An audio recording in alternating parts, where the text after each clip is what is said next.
예, 안녕하세요. H채널의 한창훈입니다. 반갑습니다. 부의 분수 1장 무엇이 부자를 만드는가 다섯 번째 이야기 당신은 왜 부자가 되어야 하는가 오늘 2편을 얘기해 보려고 합니다. 지난 시간에 1편에서 개인적인 측면에서 우리가 왜 부자가 되어야 하는지에 대해서 얘기를 해봤어요.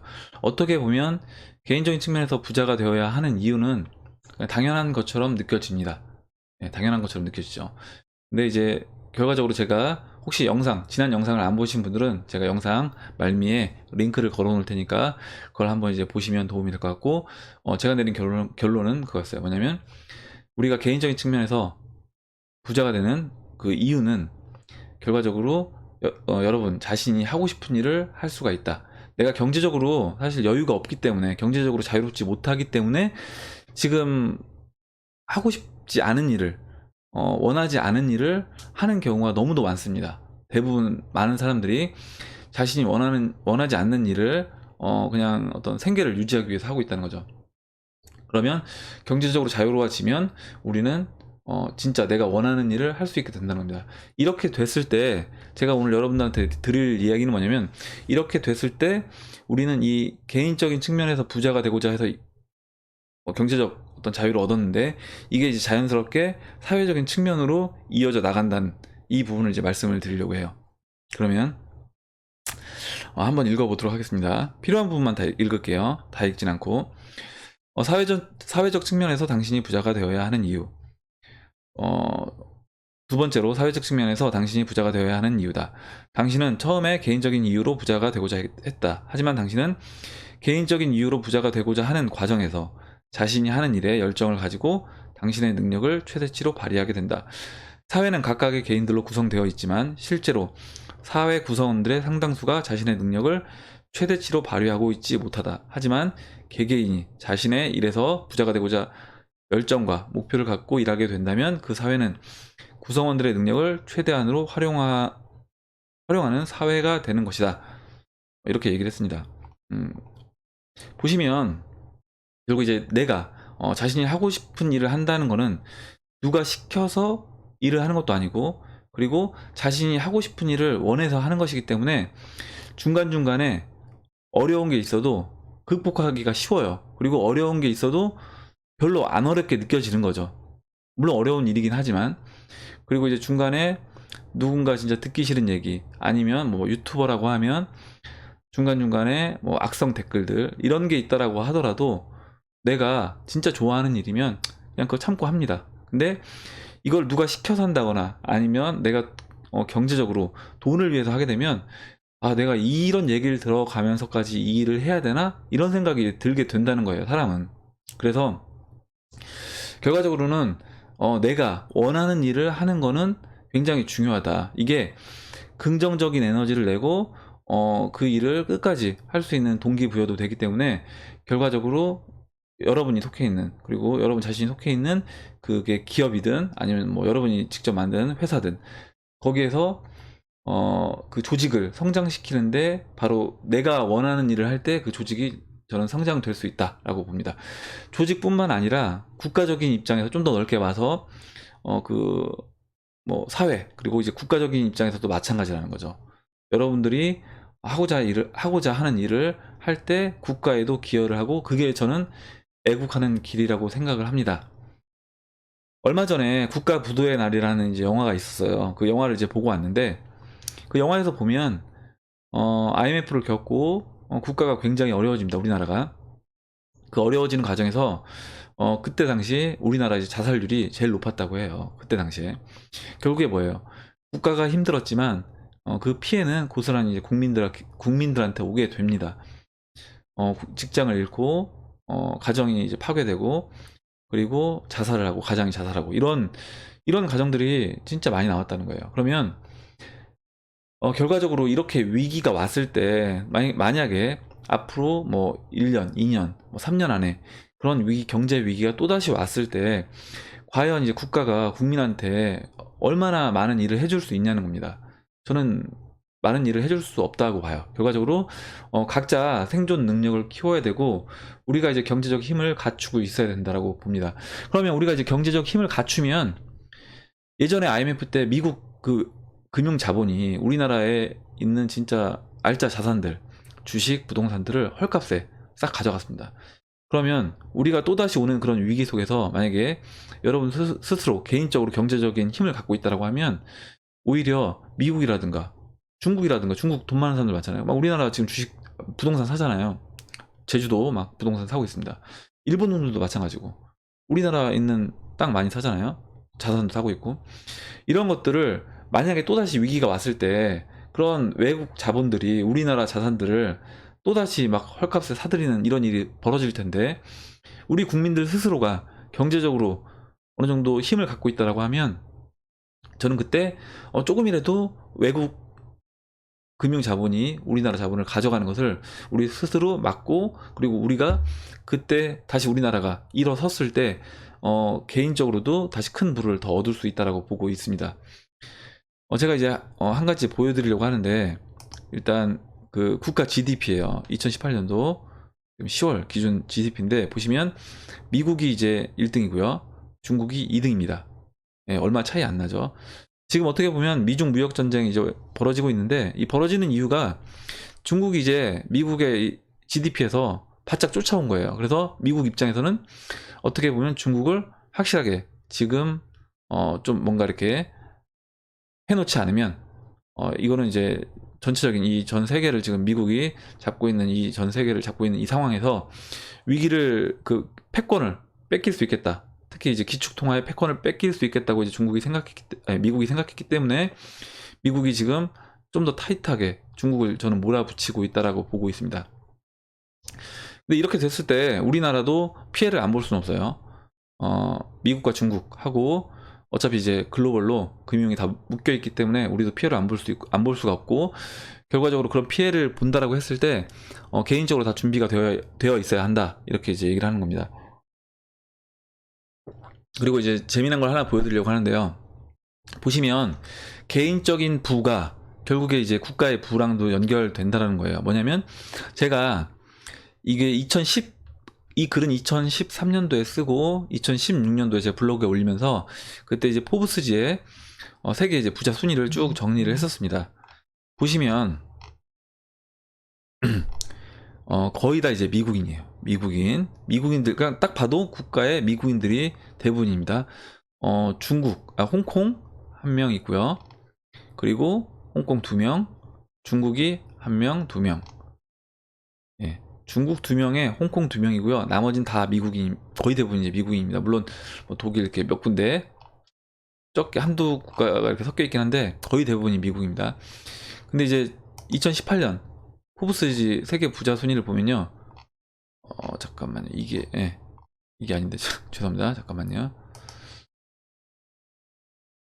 제가 포브스지에 이걸 볼게요. 제가 포브스지 들어가서 본다는 게 지금 다른 데가 다른 블로그 창이 열려 있었던 것 같아요. 보시면 2018년도 지금 부자 순위입니다. 부자 순위 보시면 지금 열리지가 않는데, 일단 말씀을 드릴게요. 뭐냐면 지금 50위까지 했을 때 중국하고 홍콩이 아까는 이제 4명이었잖아요. 4명이었는데 지금은 그 숫자가 많이 바뀌었습니다. 그러니까 중국하고 홍콩이 굉장히 많이 차지하고 있어요. 부자에서. 지금 뭐 이거는 개인은 아니고 이제 기업인데, 기업도 이렇게 지금 보시다시피 중국이 상위권에 올라와 있습니다. 미국도 섞여 있지만 중국이 이렇게 2012년도 16년도에는 이렇게 많지 않았어요. 많지 않았는데 지금 현재는 이렇게 중국 기업들이 많이 들어와 있고, 그리고 기업뿐만 아니라 개인 순위도 이제 보면 개인 순위에서도 2016년도보다 지금 현재 2018년도에 개인 부자 순위도 중국하고 홍콩이 상당수 많이 늘었습니다. 그래서 지금 결과적으로 제가 말씀드리고 싶은 건 뭐냐면 이 개인의 부가 결과적으로 기업의 부, 그리고 기업의 부가 국가의 부와도 직결된다. 그래서 개인적으로 경제적으로 힘을 갖고 부자가 되고자 해서 부자가 되는데, 그게 부자로 만들고 그 부자가 된 기업이 다시 그 국가의 힘을 키운다는 거예요. 그래서 중국이 이렇게 개인들 부자가 많아지면서 이 국가 GDP도 지금 어떻게 보면 이렇게 2위로 치고 올라온 거다라고 보고 있습니다. 그래서 우리나라가 사실 뭐 중국보다 우리나라가 전 못할 게 없다라고 봐요. 일본보다도 마찬가지고, 일본이 지금 3위고 우리나라는 11위입니다. 일본이 3위고 독일이 4위, 영국이 5위고 우리나라가 11위인데, 우리나라가 사실 이 중간에 있는 나라들보다 못할 게 뭐가 있냐 이런 생각을 합니다. 거기다 우리나라는 지금 이제 인구수가 물론 좀 적어서 그런 부분도 있는데, 이제 우리나라가 통일이 되고 그 통일된 것을 발판으로 영토도 넓어지면서요, 어느 정도 또 자원도 확보되고 인구 수도 늘고 이렇게 되면 저는 충분히 우리나라도 해볼 만하다. 어디까지?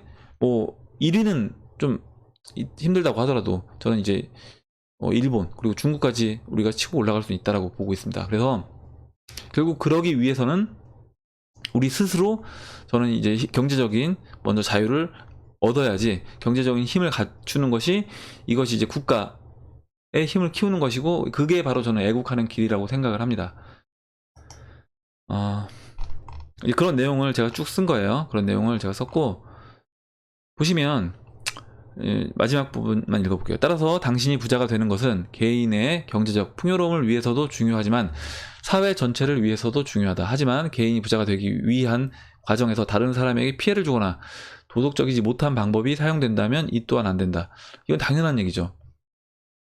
뭐 사기를 쳐서 돈을 벌거나 아니면 돈을 버는 과정에서 누군가한테 굉장히 안 좋은 영향을 주는 거예요. 그게 꼭 내가 사기를 안 친다고 해도 저는 마찬가지라고 봅니다. 예를 들어서 모 항공사 대표가 진짜 완전 갑질하는 거, 그리고 얼마 전에 모 기업 대표가 어떻게 보면 직원들 앞에서 완전 폭행하고 이상한 뭐 짓을 했죠. 그런 식으로 해서 저는 돈을 버는 거는, 그 사람 개인적으로는 돈을 벌었을지 몰라도 그 사람이 그 사회에 미친 영향을 생각하면 그게 긍정적인 영향은 아니라는 거죠. 그 주변 사람들이 얼마나 심적으로 힘들고, 그리고 경제적으로 물론 어쩔 수 없이 그 사람 밑에서 일을 했다고 하지만 너무 많은 사람들이 이제 스트레스를 받고 힘이 들었다는 겁니다. 그래서 그렇게 우리가 부도덕하게, 그리고 누군가에게 피해를, 그게 경제적이든 아니면 정신적이든 피해를 주면서 부자가 되어서는 안 된다 라고 이제 얘기를 하는 거고요. 마지막으로 읽어보겠습니다. 당신은 왜 부자가 되어야 하는가에 대한 답변이 당신을 큰 그릇을 갖는 길로 안내해 줄 것이다. 왜가 중요하다는 거예요. 왜? 내가 왜 이걸 해야 되지? 내가 왜 부자가 돼야 되지? 이 Y가 중요하다는 겁니다. 하여튼 방법은 많아요. 돈 버는 방법도 많고 세상에는, 그리고 그런 방법에 대한 것들은 많이 나와 있습니다. 근데 그 방법을 똑같이 알려줘도 못해요. 왜 못하느냐? Y가 저는 부족하기 때문에 못한다고 봅니다. 절실하지 않은 거죠. 절실하지 않기 때문에 중간에 하다가 멈추고, 중간에 하다 포기하고 다른 거 해보자, 이렇게 된다는 거예요. 그래서 먼저 여러분들이 그 Y를 분명하게 세우고 그 다음에 하는 게 중요하다. 또한 현재 갖고 있는 작은 그릇을 깨는데 도움을 줄 것이다. 당신은 큰 그릇을 가진 부자가 됨으로써 주변 사람들에게도 긍정적인 영향을 끼칠 수 있게 될 것이다. 당신이 큰 그릇을 가짐으로써 부자가 되고, 그런 과정을 본 다른 사람들이 감화되어 당신과 같이 큰 그릇을 가진 사람이 되길 희망한다면 당신은 그것 자체로도 사회 발전에 이바지하는 것이다. 따라서 당신이 터득한 방법을 주변 사람들이 배우고자 한다면 당신의 경험을 기부한다는 생각으로, 우리 재능 기부라고 많이 하잖아요. 기꺼이 도움을 주어야 할 것이다. 이것 또한 큰 그릇을 가진 부자로서 당신이 사회에 해야 할 역할 중 하나이다. 제가 이제 주변에 이제 부자들, 저보다 이제 훨씬 더 많은 사람들 만나보면 이렇게 뭐 알려달라고 하면 잘 알려줍니다. 그리고 어떻게 돈 벌었냐고 물어보면 다 얘기해줘요. 그래서 저는 물론 뭐 안 그런 사람들 있다고 얘기할 수 있지만, 물론 아까 얘기했던 뭐 항공사 대표라든가 또 그런 갑질했던 그런 회사 사장 같은 경우는 그렇지 않겠죠. 그 사람들은 뭐 자기만 알고 온갖 불법적인 편법적인 방법으로 막 부자가 됐을 거라고 봅니다. 근데 그러지 않고 진짜 제대로 자기가 노력해서 돈을 번 사람들은, 누군가 그런 진짜 돈을 벌고 싶고 간절하게 그런 Y가 있는 사람을 보면 도와주고 싶은 마음을 갖는다는 거죠. 그래서 하나라도 더 알려주고 하나라도 더 정보를 전달해 주려고 한다라는 겁니다. 그래서 여러분들도 여러분들이 나중에 그렇게 된다라고 하면 그런 재능을, 그리고 여러분들이 하면서 느꼈던 뭐 그런 과정을 거치면서 경제적인 자유를 얻게 되는 그런 과정을 거치면서 겪었던 경험과 뭐라 그러죠? 지식을 사회에 다시 이렇게 환원하는 걸로 이제 삼았으면 좋겠습니다. 오늘 영상은 이걸로 마치고요. 다음 이야기는 이번 장의 주제랑 똑같은 무엇이 부자를 만드는가입니다. 무엇이 부자를 만드는가. 그러면 다음 시간에 뵙도록 하고, 오늘 이야기가 여러분의 성장에 조금이나마 도움이 되셨다면 좋아요와 구독 버튼, 그리고 알림종 버튼을 눌러주세요. 감사합니다.